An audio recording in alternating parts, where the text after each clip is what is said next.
Rama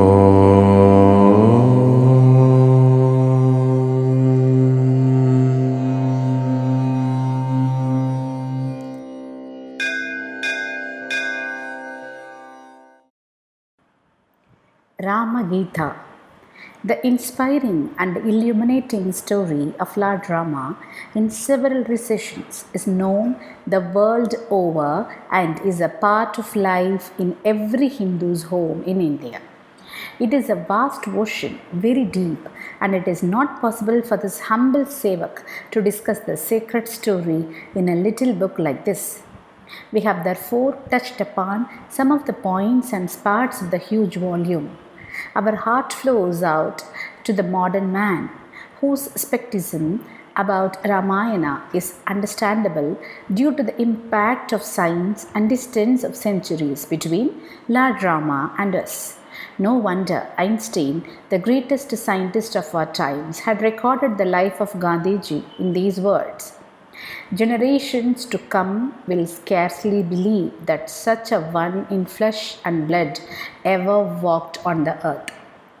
Before wisdom is able to achieve its goal of self-realization, it has to pass through tedious tests posed by satanic forces.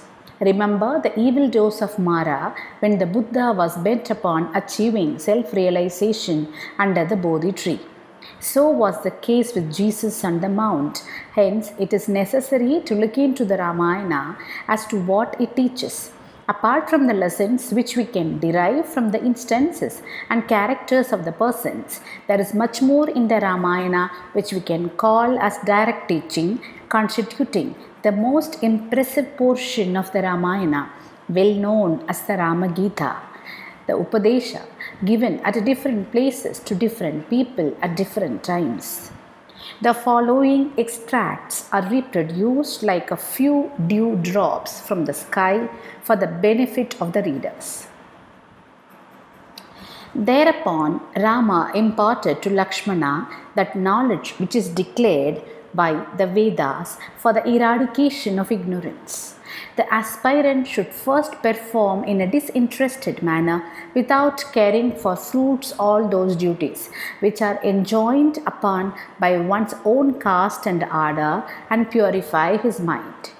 He should acquire the necessary qualifications or the four means of salvations like Viveka, discrimination between the real and the unreal, Vairagya, dispassion, Satsampat, or the sixfold virtues like Shama, control of the mind, Dhamma, control of the senses, Uparati, cessation from worldly work, Titiksha, power of endurance, Shraddha, faith, Samadhana, one-pointedness of mind, and Mumukshutva, burning desire for liberation.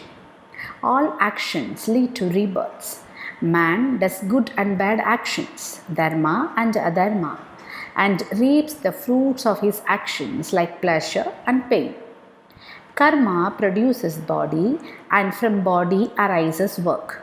In this way, the course of worldly life, samsara, revolves like a wheel without an end. The root cause of its ignorance, avidya or ajnana. Removal of ignorance is the only means for destroying this course of worldly life. Knowledge alone is capable of annihilating this ignorance. Action, karma, cannot destroy it because it is born of ignorance and is not its contrary or opposite. Let the wise man therefore abandon all work. There can be no combination of knowledge and work because knowledge is opposed to work. As long as there is a notion of I in the body and the like, due to the influence of Maya, so long one is bound by the injunction of the Vedas for work. Let the wise men sublimate or eliminate the whole of it through the doctrine of Neti. Neti, nor this, nor this. And abandon all works, knowing the highest Brahman or the eternal. When ignorance is destroyed by knowledge, it cannot produce actions which lead to further births. When ignorance has been annihilated by knowledge, which is pure and not dual, how shall it again arise?